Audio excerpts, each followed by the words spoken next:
tunable lasers. Tabletop alternative to the free electron laser. Thank you, Chairman, for where is the microphone? Okay, I'll try to speak louder. Thank you for the introduction. First of all, I would like to thank all the organizers for this beautiful meeting, especially for me as a physicist is some challenge to understand how the people speak, at least in different areas. I'm not as Krastan that I moved from my area to biology, and with this talk, I'm not going to convince you what to do in biology, but from this talk, I'm trying, actually, I'll not bother you with the also lasers, instrumentation, but this will be something like to find a way to talk with biologists. Okay, this is actually, I don't want to be right to the computer, so this is some that we're talking about exploring the world with light.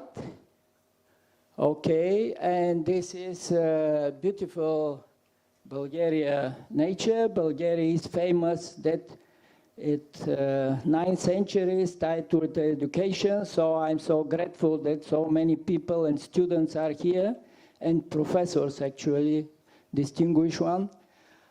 Here is the electromagnetic range. What is the message here is that the light is especially photons is quasi-particles are very useful to interact with the metal like electrons, and so you can use in a lot of way. How we can use it and what actually the light is interested in. You can see here what is difference between laser and one we using laser, because normal light is incoherent, that everybody knows what does it mean. But also, you can see here that the normal laser is how you can control the parameters. You can use it for specific application. Actually, laser is just instruments, nothing else. But to use these instruments, of course, you need a lot of physics. And here, what is the challenge is that these instruments can provide a specific, let's say, energy, and can be in some way controllable and also selectable. This is a key issue. This is what the laser means. This is the first demonstration of laser. It's a simple device. You should not scare from him. But laser was discovered in 16. And here for more than almost 60 years, a lot of lasers exist. One of the goals of this talk is to explain to all the end users, like a biologist, chemist, that actually our job is to develop a specific instruments for specific application that doesn't exist in the market, you cannot able to buy.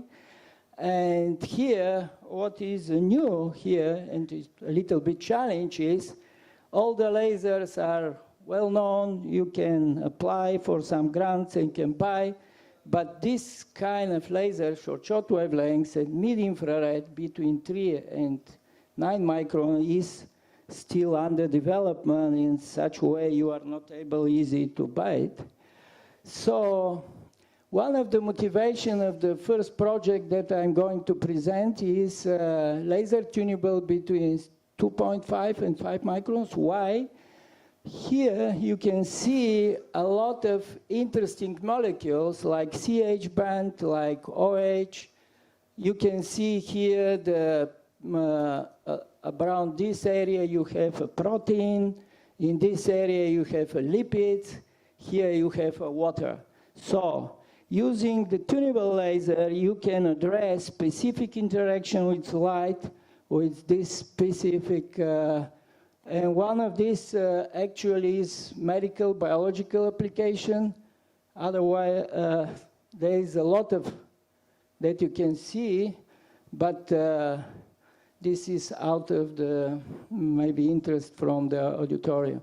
So if you going to biological application, first I will remind you what the water, absorption of the water, here is the peak, this is several order of magnitude, here is 3 micron peak of the water. So this is interesting area far away from the visible. Also, if you take a look for, this is absorption spectral that I'm showing here, is absorption coefficient. And this you can see from the skin in mid-infrared. Here you have lipids. Here you have very well that I've shown is pronounced absorption and the amide group, which is a protein. So taking into account that here we have a very strong absorption, you can see what we can provide for you as a biologist for some specific application. Because unfortunately, most of my time I try to connect with the doctor, which is a different community. It's very more difficult than biologists actually.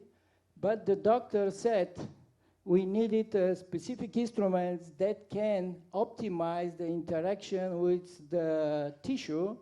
This means when you have the resonance, you have high absorption. High absorption means few wavelengths, and but in this case you have high pressure. So using the tunable wavelengths, you can control the pressure, mechanical damage with the temperature damage. This was the idea, actually was shown first. Well done. If you see what the damage means, here is a typical structure of the damage, and here nature was shown.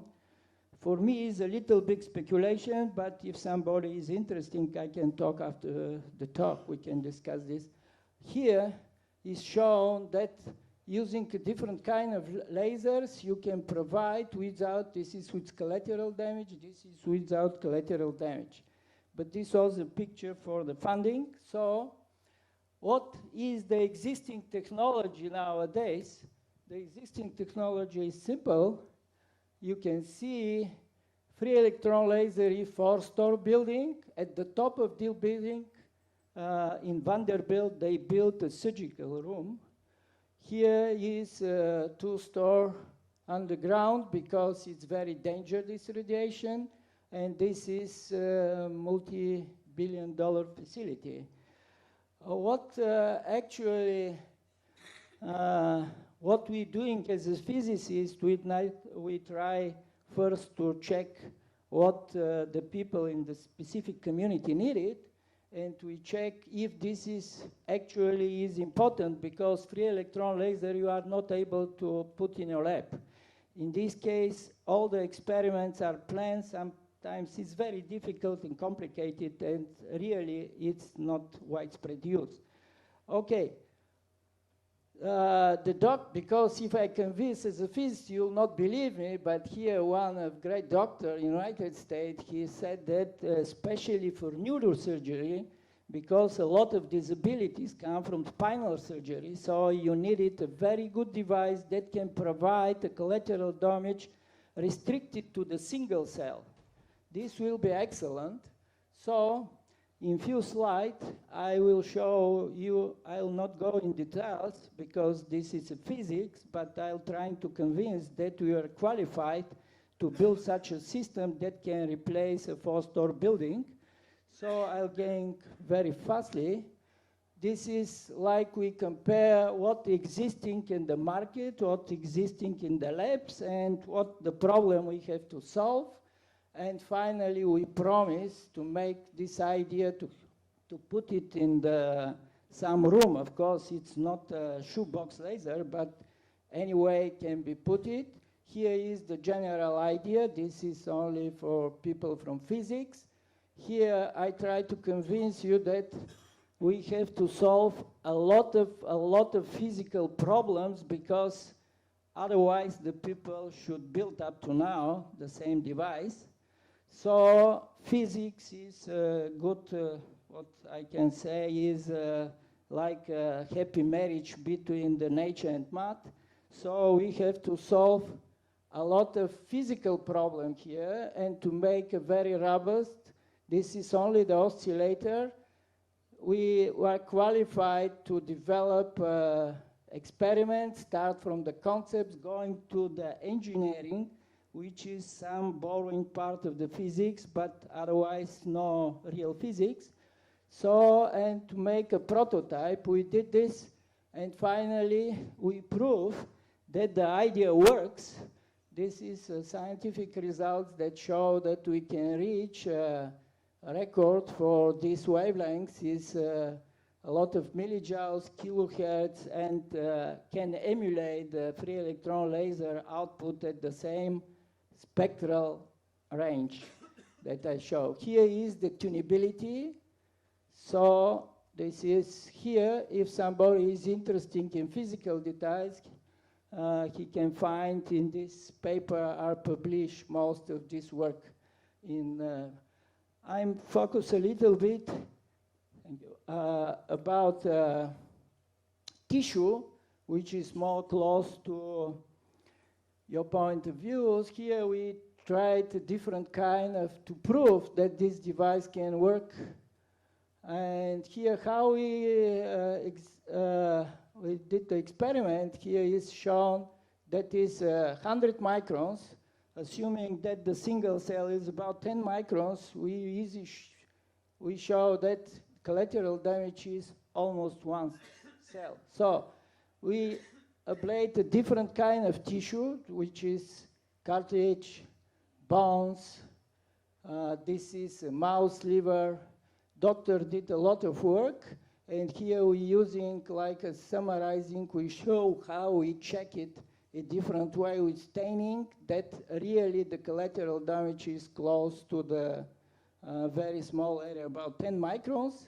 And here is some data that are very interesting that shows that the human body contains not only water, protein and lipids, and here the result shows actually that the penetration depth is determined if it's close to the lipids bond, the penetration depth is the same that is in the bone.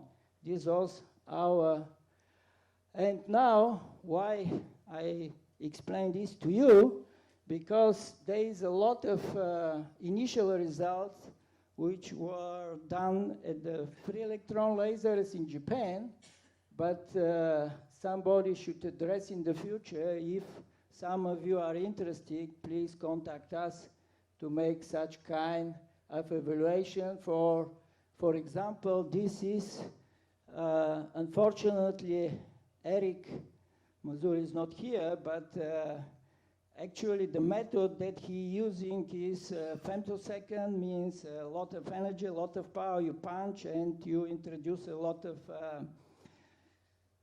additional damages. So here is a non-invasive and non-damage method because the photons are. We are also, because we're using this instrument to feed for the student, they should understand that the science is the field that they address a human, let's say, desire or their dream. One of the dreams was to develop the super hard material above plastic, but plastic die at more than 100, 200 degrees. All the technology that exists in this planet you have to heat the material up to 1,000 degrees, and this is only proof of principle that using this technology we can develop a technology for super hard material above the plastics. Very shortly, I'm going to show another part of the development that can be interesting for you as a biologist. This is how we capture the fastest motion, because everybody here speaks about the dynamics, but dynamics is here is the bet. Actually, people lost a lot of money because they don't know if the horse in some position when the horse is above the ground. So, of course, Nobel Prize was taken out, but anyway, you can see what actually this method can do for you. Only to show very quickly, to convince you that this is very important actually, to see what the time resolve method will give for you. This is without time resolve method. You see, this is a simple way, like to punch one with water, and this is with time resolve. You can see now that time resolve address a nature that you are not able to predict even from the beginning. You see one picture and another. Even now, you can feel with your finger what's happened. So, time resolve is very important, and here, what is dynamic, you can see here, the important part is few seconds to milliseconds, protein folding, and so forth, but if you take a look, optical methods are usually use the higher temporal resolution that could provide for you. And this is one of the next messages that I'm trying to involve you. What the femtosecond means, because femtosecond is a modern word, but femtosecond is very short time.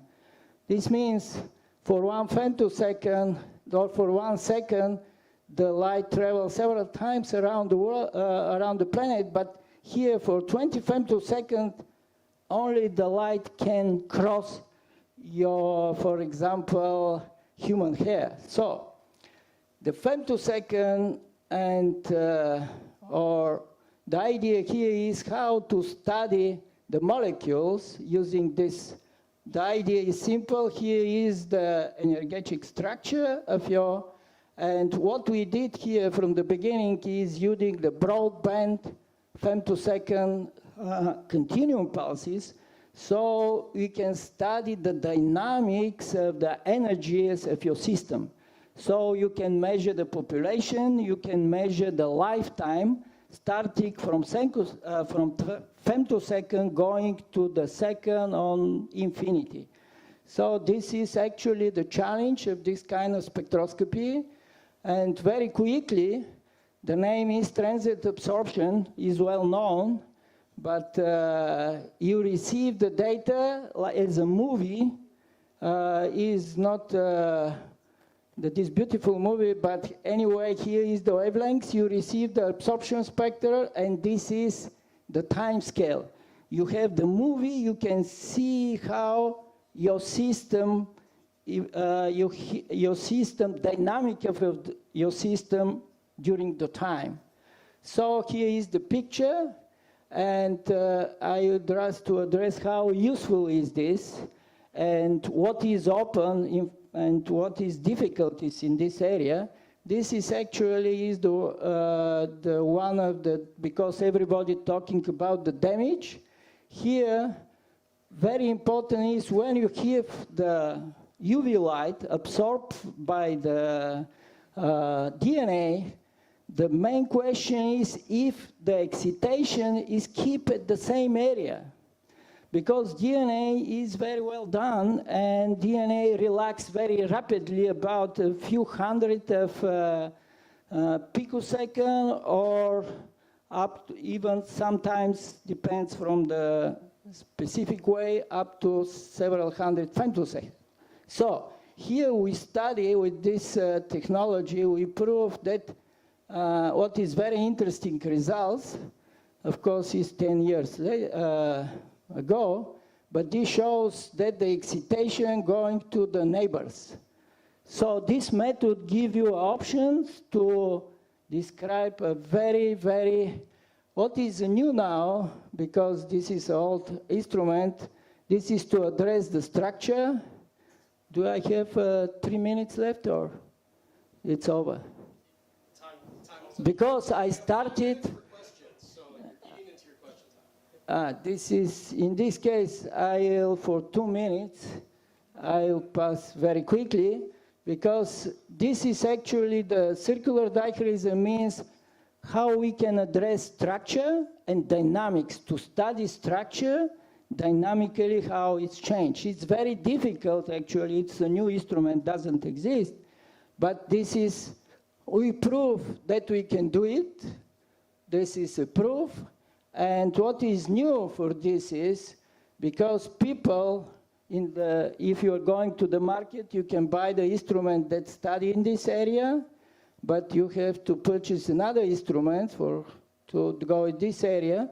And sometimes what we did it is we make a new instrumentation that is dynamic range is about 6 times order of magnitude higher. So you can cover all the wavelengths, all the ranges of dynamics, started from infinity going to the femtosecond, and also we can build for this specific way a transient absorption, not transient absorption, sorry, CD, circular dichroism transient absorption. And only to show how physics can help to biologists, here you can see actually, because most of you using high-resolution microscope, but this is fluorescence, and this is non-coherent process, and is a lot of limitations. Here you can see how spatial resolution and time resolution is determined by the technology. Now, what is new for our field is to develop the method going down to here.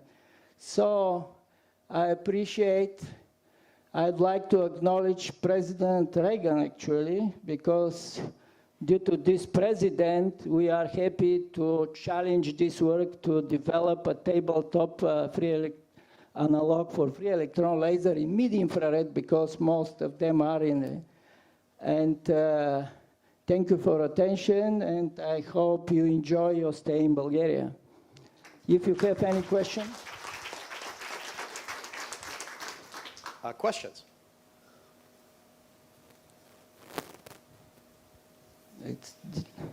So we are quite a bit over time. So I actually recommend that we take discussions offline, if that's okay.